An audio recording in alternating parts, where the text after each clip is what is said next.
Dito naman tayo sa economic impact po nitong papalapit na EDSA rehabilitation dito nga po sa ating bansa. Kasama natin isang ekonomista, isa rin pong profesor at senior research fellow sa Philippine Institute for Development Studies, Dr. John Paulo Rivera. Magandang umaga po.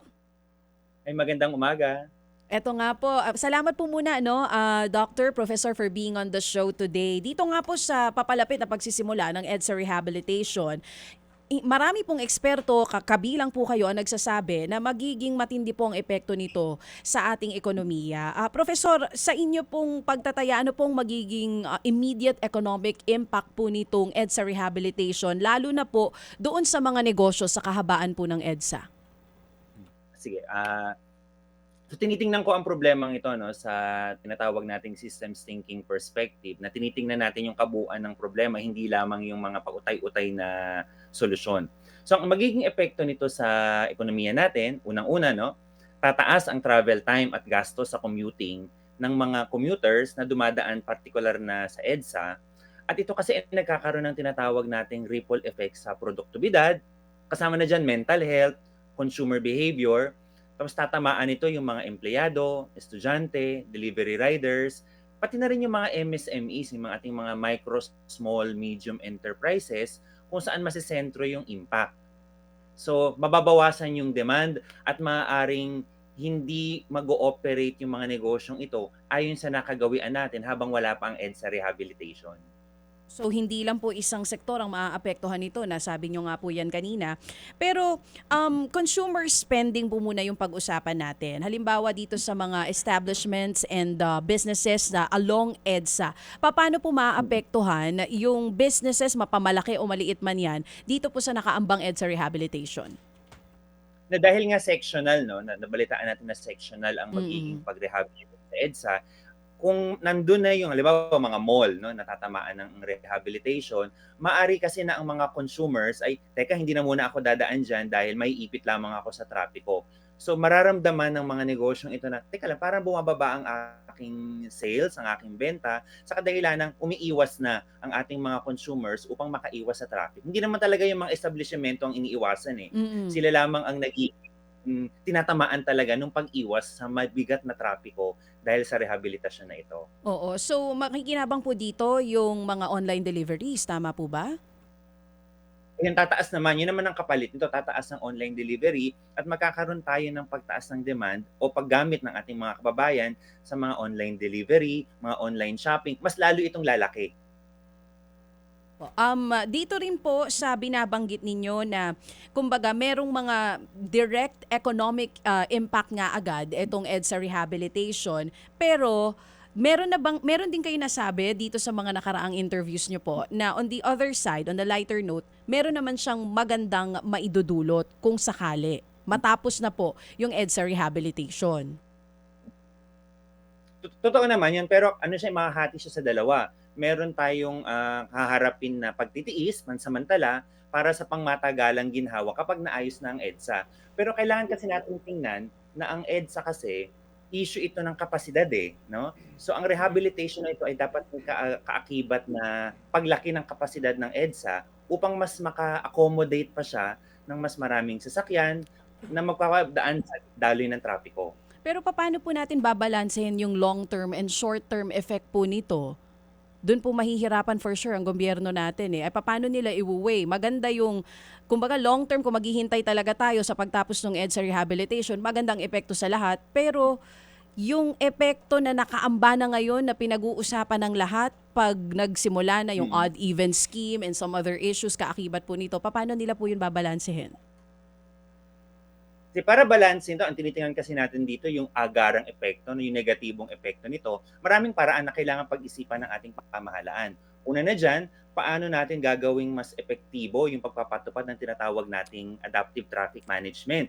Kasama dito yung mga real-time rerouting, tsaka yung staggered work hours. Kailangan kasi merong pag-uusap dito sa mga tatamaan, maapektuhan ng pulisiyang ito. Papayag ba ang pribadong sektor na bumalik uli tayo sa mas malaking work from home setup? Kasi 'di ba nagsisimula na ngang bumalik ang ating mga kababayan mula work from home pabalik sa kanyang mga opisina. Pangalawa, maaari din nating pag-usapan o pag-isipan ngayon pa lang 'no, paano natin mas ipopromote pa yung tinatawag nating active transport infrastructure. Ito yung mga paggamit ng bisikleta, bike lanes, ang paggagawa ng walkways. Tapos pangatlo, no, hindi pa rin kasi natin napag-uusapan, no, kung magre-rehabilitate ang EDSA, ipagbabawal ba natin yung mga special treatment sa VIPs habang ongoing ang roadworks upang mapanatili natin na equitable yung traffic flow. At siguro panghuli, no, kailangan siguro nating pag-usapan sa pribadong sektor, sa publikong sektor, sa mga negosyo, kung ano ba yung nararapat na work arrangement, no? Dapat ba tayong mag-flexible work from home arrangement? Kabilang na rin sa mga paaralan, no? Magkakaroon ba tayo ng mga hybrid learning at kung ano-ano pa na magpapabawas sa kapasidad na maaaring dumaan sa EDSA kapag isinagawa na ang rehabilitasyon.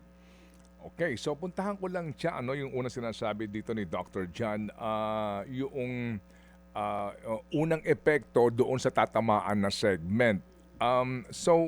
Sir, ang tinutukoy po ninyo, halimbawa, ito nga Makati area, no, all the way hanggang Guadalupe, tapos yung Pasay area.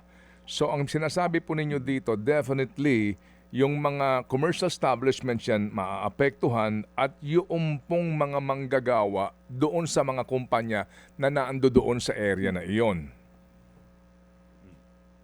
Tama po. Okay. So, sa ganun Hindi pong... magiging mabigat ito para sa kanila. Oo, sabi nga po ninyo, yung productivity ng manggagawa, kasi nga mas mag-a-adjust po sa commuting, etc., etc. Opo.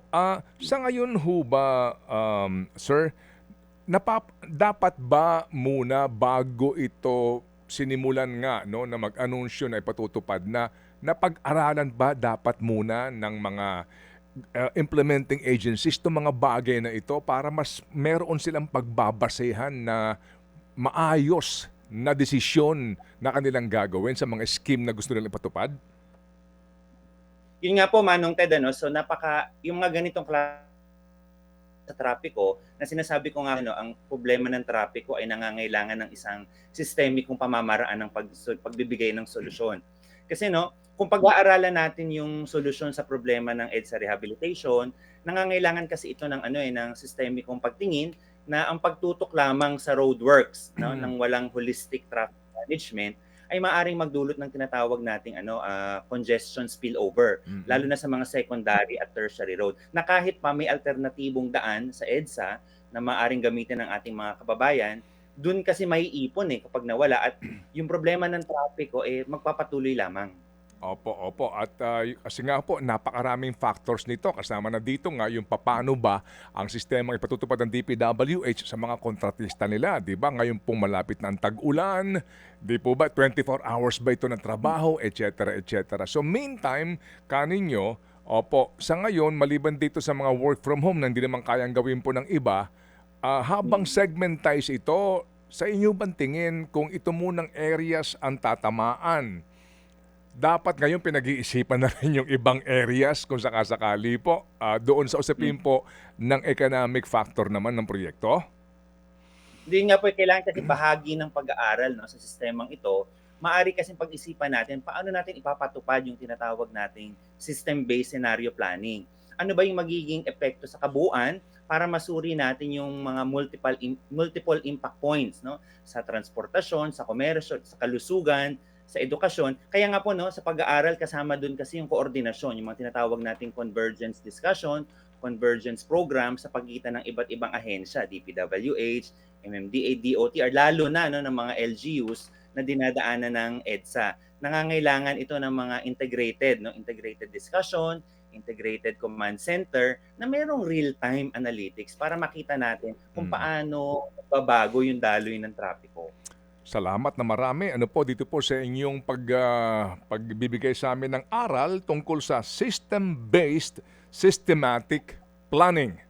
Okay, so Dr. Jan, sorry po, no, pero nangangahulugan ba ngayon sa ating mga napapanood, naririnig mula dito sa mga punong abala dito, MMDA, DOTR at DPWH, na mukhang wala yatang system-based systematic planning na nangyari muna bago nila ito ipatupad?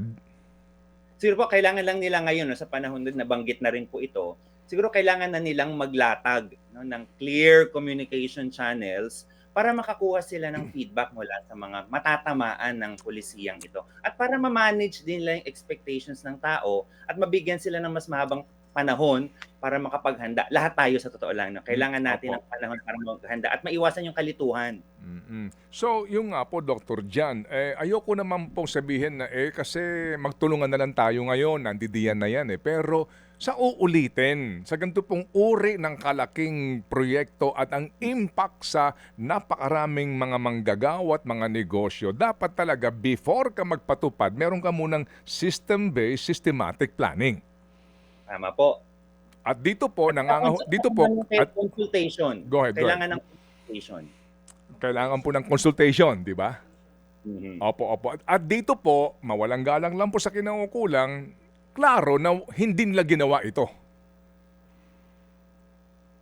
Maaari, kaya nga po hinihingi natin yung mga communication channels para ma-manage ang expectation. Opo, kasi ngayon pala mag-uusap yung Skyway Management at saka DOTR kung kailan na po ito sisimulan, di ba? Ito yung mga palatandaan nga na wala itong binabanggit nyo na system-based systematic planning. Ano po, Dr. Jan?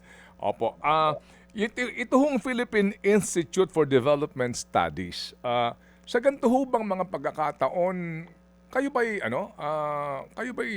open kapag may mga plano pong ganito ang gobyerno na maging consultant ho at hingiin ang inyong mga pananaw? Kasi ang ganda po ng inyong input, Doktor Bahagi po ng mandato ng PIDS ay gumawa ng mga pag-aaral tungkol sa mga suliranin ng ating bayan at magbigay ng mga tinatawag naming evidence-based solutions upang ang estratehiya ng mga ahensya ng ating pamahalaan ay mayroong binabasihang numero, may binabasihang ebidensya na gagana ba yan o hindi ayon sa sinasabi ng mga datos. Ayun, kasi nga naalala ko ang PDIS na naglabas ng study doon sa Jeepney Modernization Program no? Yung mga opo. So kumbaga, naandyan dyan lang naman kayo at pwede kayong kalabitin ng MMDA, ng DOTR, DPWH, di ba? Opo, bahagi po ito ng aming mandato na tumulong sa mga ahensya ng gobyerno na Opo. magsagawa ng mga siyentipikong pag-aaral. Okay. Sabi po sa amin ni Secretary Benny Laguesma kanina, siya na ang nagkusa dito sa grupong ito, DPWH, DOTR, MMDA, na, isama nyo naman kami dyan. Bukas nga mag-meeting tayo para mapaghandaan natin yung mga manggagawa, mga negosyo. Sila na nagkusa, no? Siya na nagkusa kasi nga hindi siya tinatap Kayo ba natap na kayo ngayon, itong MMDA? Sa pagkakaalam ko po, wala pang formal na pag-uusap tungkol dito. Okay, sige. So, para lang ho natin maintindihan, Doktor, kung gaano kasi sa mga taga Mindanao, sa mga taga Visayas, ginagalang namin, kumbaga wala kaming pakialam dyan sa issue yun sa Metro Manila. Opo, naintindihan po natin yon. Para lang ho nila maintindihan din, bakit ba napaka-importante nitong EDSA at ng NCR economy sa usapin po ng gross domestic product ng buong Pilipinas pag nag-uusapan natin ang contribution ng NCR sa kabuuan po ekonomiya ng Pilipinas? Napakahalaga po naman ng TED ng kontribusyon ng NCR dahil nandito ang sentro ng ating komersyo, nandito ang karamihan sa mga trabahong na ibibigay sa ating mga kababayan.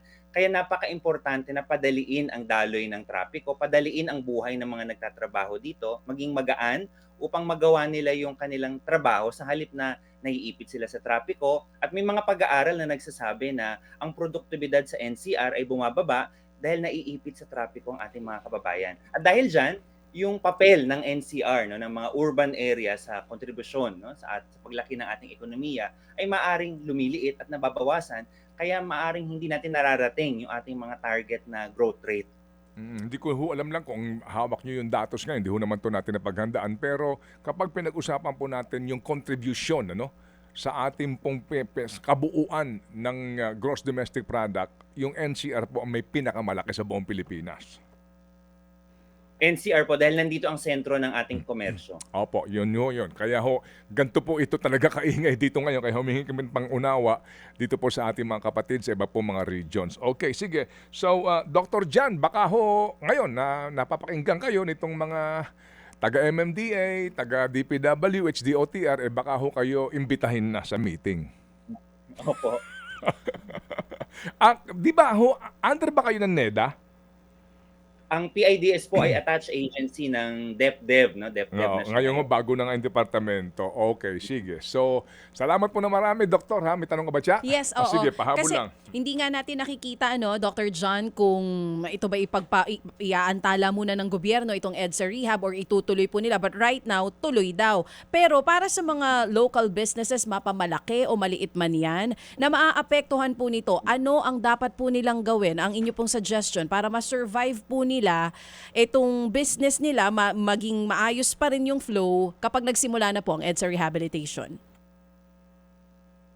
So sa mga negosyo po, lalo na sa ating mga MSMEs, no, hinihikayat ko po kayo na natingnan uli natin yung ating mga business plan, yung ating mga operational plan, sa hila ng kung hindi natin mapipigilan ang agarang pag-i-implement ng EDSA Rehabilitation, maaari na nating tingnan kung paano natin mai-direct ang ating mga negosyo na mag-participate sa tinatawag nating online transaction, online selling. Kasi yun lang po ang nakikita nating solusyon sa panahon ngayon na hindi na kinakailangan na physical, no, ang pagbili ng mga produkto, maaari na nating palakasin pa ang ating presensya sa online market. Okay, sige po. So, salamat po na marami, Dr. John, ha, sa inyo pong matalinong pagpapaliwanag po sa napaka-importanteng isyong ito. Salamat po, sir. Maraming salamat din po sa inyo. Thank you very much. Dr. John Paulo Rivera, mga kapatid, from PDIS.